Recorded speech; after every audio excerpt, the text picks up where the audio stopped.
Atvilkumus darbiniekiem var ievadīt modulī algas, atvilkumi un spied plusiņu, lai izveidotu jaunu ierakstu. Norādi periodu, jeb sākuma datumu un beigu datumu, pie kura algas aprēķina pievienot šo atvilkumu. Līguma kolonnā norādi darbinieku, kuram būs šis atvilkums. Algas komponentē izvēlēs vienu no pieejamajām atvilkuma komponentēm. Datumā vari norādīt to, par kuru dienu tieši darbiniekam pienākas atvilkums.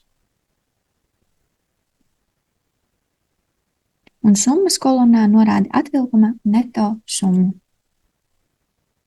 Ja ir vairāki darbinieki, kuriem šajā periodā ir jāpiemēro atvilkums, tad droši tos norādi rindiņās. Kad visa informācija ir savadīta, atzīmē ķeksīti apstiprināts un saglabā ierakstu. Pēc tam, veicot algu aprēķinu, šīs summas tiks automātiski atskaitītas no neto kā atvilkuma.